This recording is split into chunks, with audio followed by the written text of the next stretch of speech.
नमस्कार प्रिय दर्शकों, हाजिर हूं मैं राहु केतु परिवर्तन से संबंधित कुछ विशेष जानकारी लेकर। प्रिय दर्शकों, राहु और केतु वर्तमान समय में क्रमशः वृषभ और वृश्चिक राशि में संचरण कर रहे हैं, लेकिन बिल्कुल अपने आखिरी चरण में।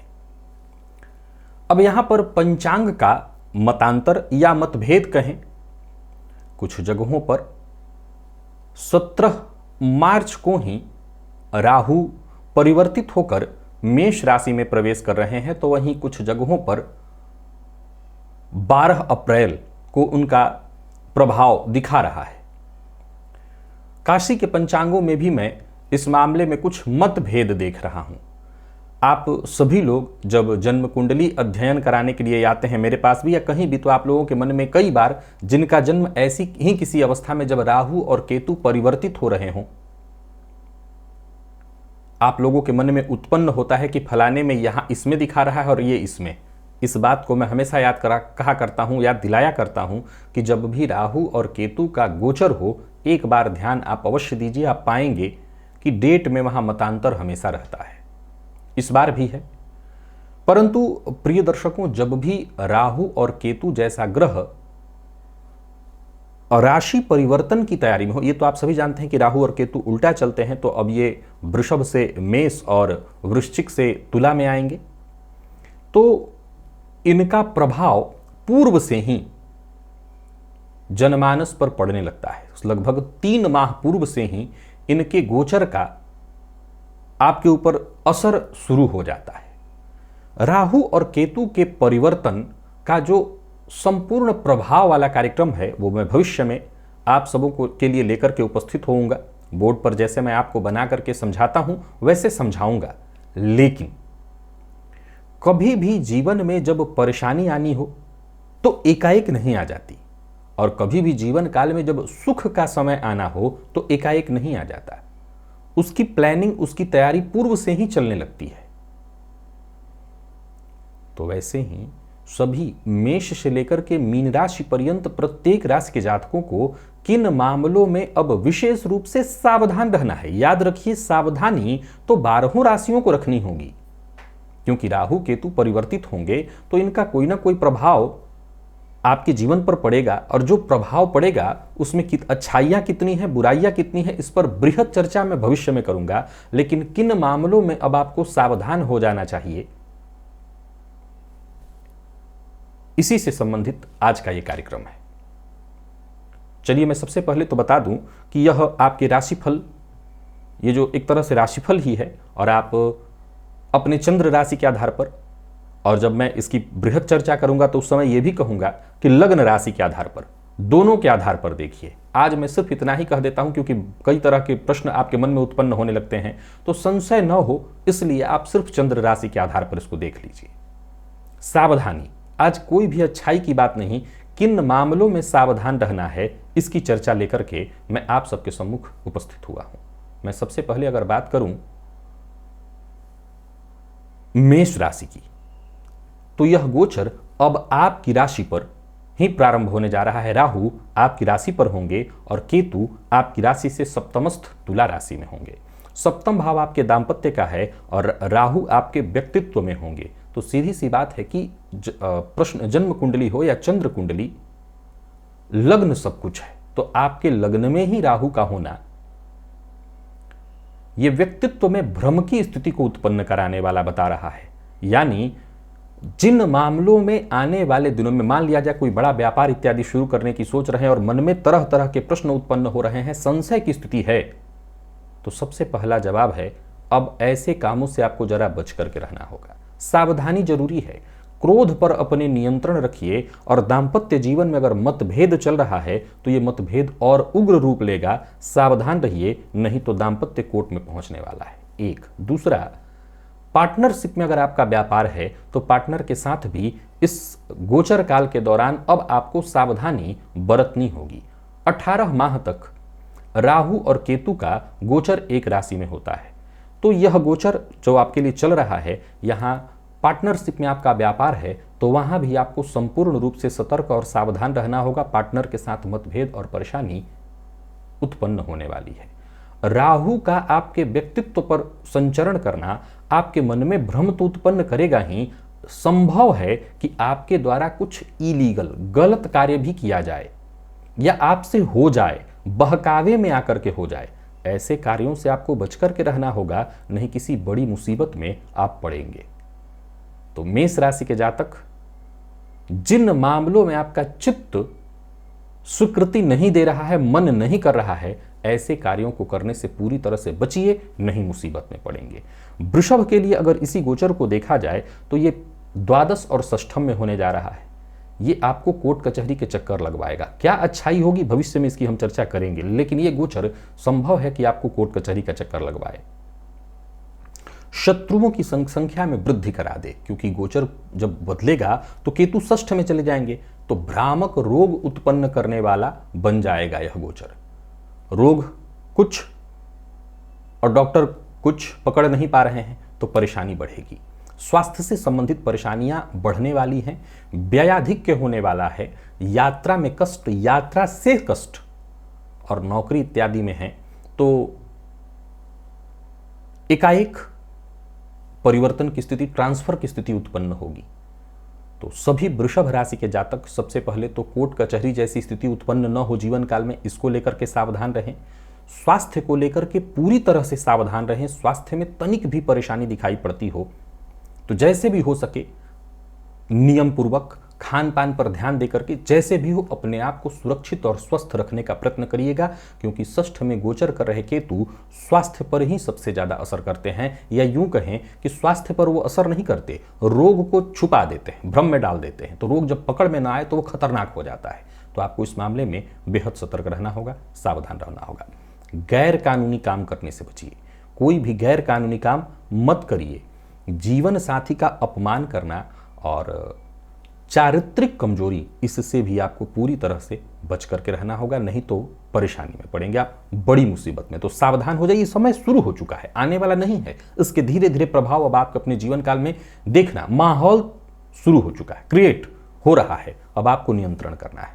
मिथुन के लिए देखा जाए तो यह गोचर लाभ में है, और सबसे पहले तो जो गर्भवती महिलाएं हैं उनको सावधानी, अब चूंकि तो 1-2 दिन की बात है नहीं कि आप इसमें सुरक्षित निकालें, सावधानी बरतें। एक दूसरा, इस गोचर काल के दौरान बड़े भाई बहनों के साथ संबंधों में खराबी का आना, पेट का रोग होना, पेट से संबंधित परेशानियों का होना, विद्यार्थी हैं तो शिक्षा में पूरी तरह से भ्रम की स्थिति का उत्पन्न होना, प्रेम संबंध में मतभेद, मतांतर, extra marital affair, extra affair के अलावा अफेयर, अथवा किसी तीसरे की वजह से गलत फहमी उत्पन्न होगी और प्रेम संबंध टूटेगा। किसी पुरानी बात को लेकर के मतभेद होगा और प्रेम संबंध में परेशानी उत्पन्न हो जाएगी, प्रेम संबंध टूटेगा।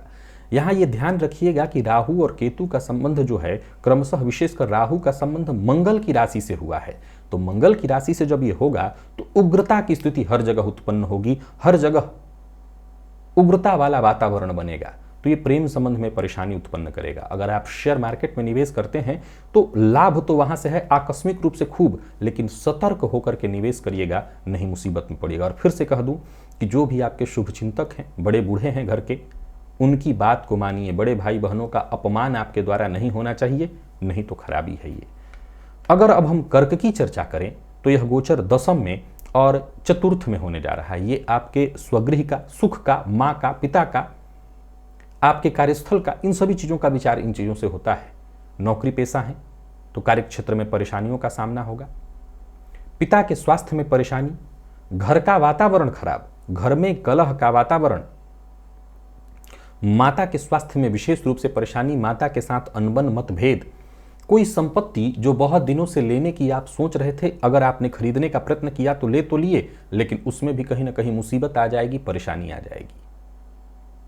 तो संपत्ति लेने में दिक्कत की संभावना साफ साफ दिखाई पड़ रही है। बस विशेष करके कोई संपत्ति खरीदने वाले हैं तो बेहद सतर्क और सावधान होकर के खरीदिए। इस गोचर काल के दौरान जितने भी कर्क राशि के जातक हैं वो दोस्तों पर, विशेष करके जिन पर आपको बहुत भरोसा है, उनसे भी आपको सतर्क और सावधान रहना है, क्योंकि धोखे की संभावना है। पुराने दोस्तों से, पुराने मित्रों से धोखे की संभावना आपके लिए रहेगी, तो बेहद सतर्क और सावधान रहिएगा। तो सतर्कता जरूरी है। अगर हम बात सिंह की करें तो पिता का धन नाश, पिता के स्वास्थ्य में परेशानी, यात्रा असफल, यात्रा में कष्ट, संभव है कि धर्म से अरुचि हो, धर्म में को लेकर के तर्क वितर्क की स्थिति उत्पन्न हो, संतान को लेकर के चिंता, संतान को लेकर के टेंशन, संतान की शिक्षा बाधित, आप स्वयं विद्यार्थी हैं तो आपकी शिक्षा में बाधा उत्पन्न हो, शिक्षा बाधित हो, इसकी प्रबल संभावना आपके लिए बनेगी। अतः इन मामलों में पूरी तरह से सतर्क और सावधान रहिए। सबसे जरूरी है कि धर्म से विमुख होना। जब इंसान धर्म से विमुख होता है तो सीधी सी बात है, उसका पतन होता है। और अगर आप मुझसे पूछें तो धर्म का केवल एक मतलब आज तक मैंने कभी नहीं कहा पूजा पाठ। मैंने कहा धर्म का अर्थ होता है अपने कर्तव्य को जानना। जो आपका कर्तव्य है उसका पालन करना ही धर्म है। तो आप अपने कर्तव्य के पालन से अगर च्युत होते हैं तो सीधी सी बात है, पतन स्वाभाविक है।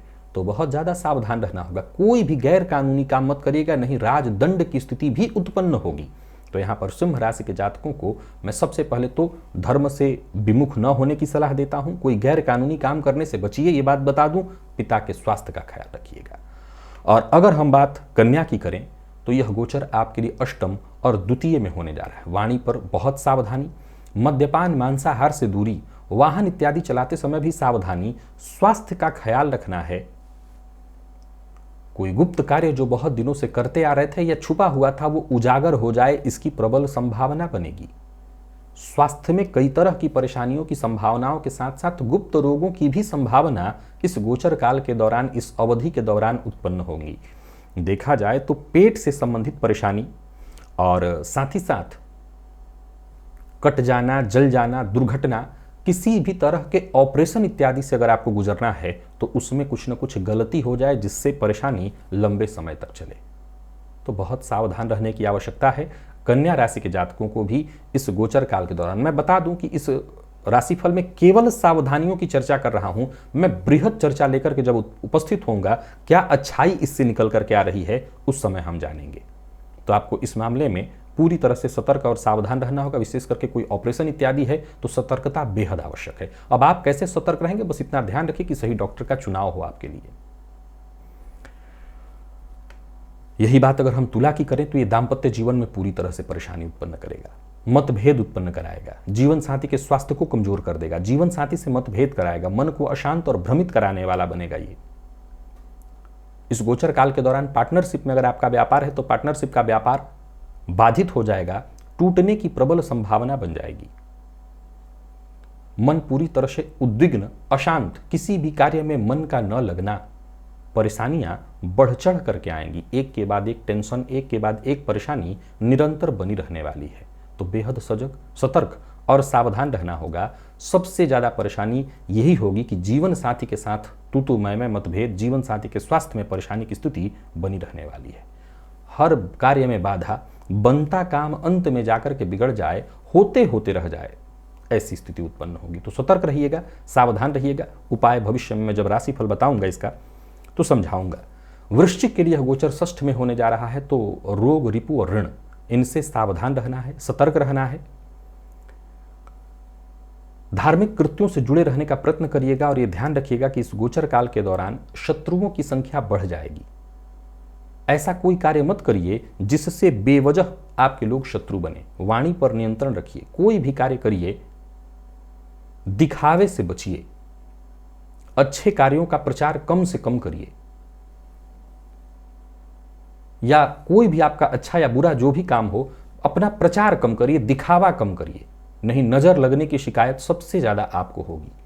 अगर आपके घर में कोई ऐसा बच्चा है जो वृश्चिक राशि का है, उसके स्वास्थ्य पर विशेष रूप से इधर उधर छुआछूत से उसको बचाइएगा। विशेष करके अगर नवजात है तो, क्योंकि उसको नजर लगना या वायरस जन्य रोगों का प्रकोप भी पिछले दिनों काफी चला था, तो स्वास्थ्य में उसके परेशानी आएगी। तो बहुत ज्यादा सतर्क और सावधान रहना है। व्ययाधिक्य से परेशानी होगी, यात्रा कष्टदायी होगी और कोर्ट कचहरी के चक्करों में भी पड़ना और जूझना पड़ सकता है। सावधानी वृश्चिक को इन मामलों में रखना होगा। धनु को सबसे पहले तो संतान पक्ष से, विद्यार्थी हैं तो शिक्षा के पक्ष से, प्रेम के संबंध में, पेट के संबंध में परेशानियों की प्रबल संभावना दिखाई पड़ रही है।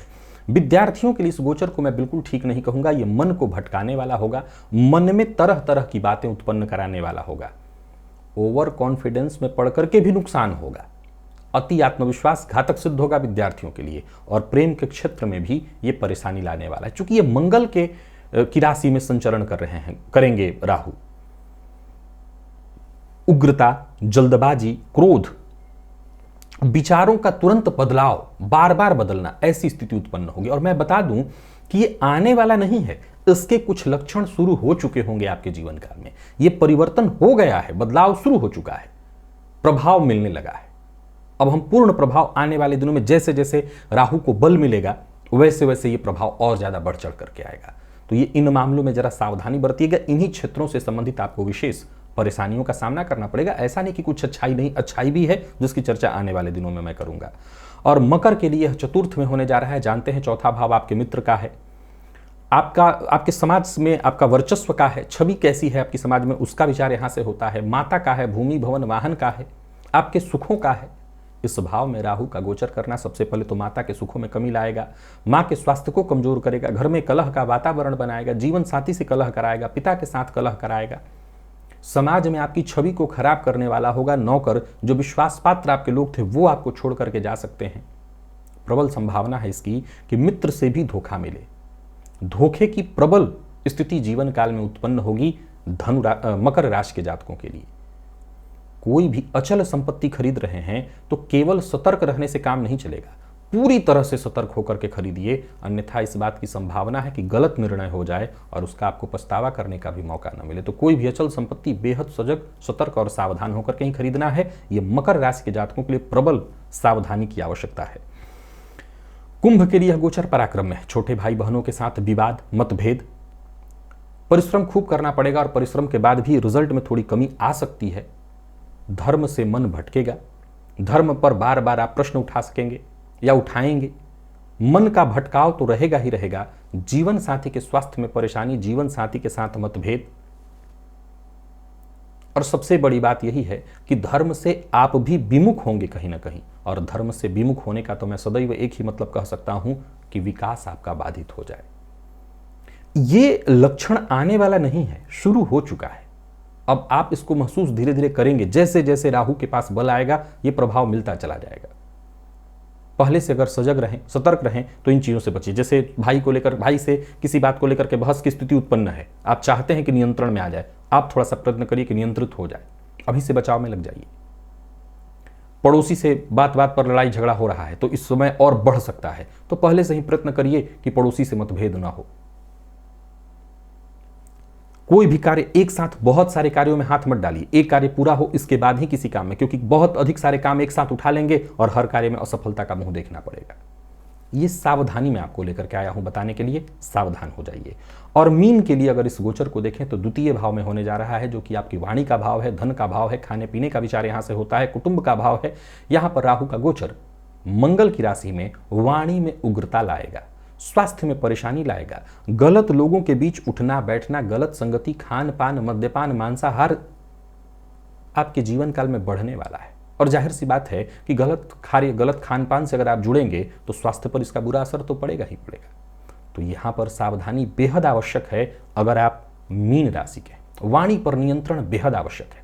कुटुंब के मध्य मतभेद की प्रबल संभावना। अब यहां देखिए, सावधानी बताने का अर्थ यही है कि अगर मान लिया जाए कि कुटुंब के बीच मतभेद से ही रिजल्ट होने वाला है तो आपको कुछ करने की जरूरत नहीं। अगर करने की सोच रहे थे तो समझ लीजिए अब समय आ गया, खुद ब खुद हो जाएगा।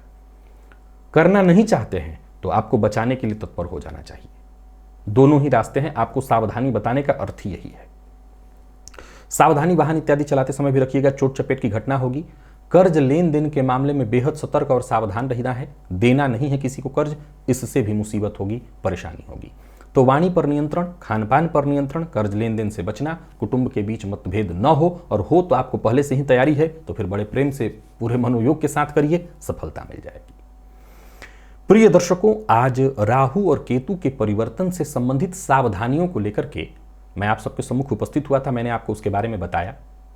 आप इन सावधानियों को करके और आने वाले दिनों में राहु की दशा से जो आपको लाभ होगा वो भी मैं आपको बताऊंगा, उसका विशेष लाभ ले सकेंगे।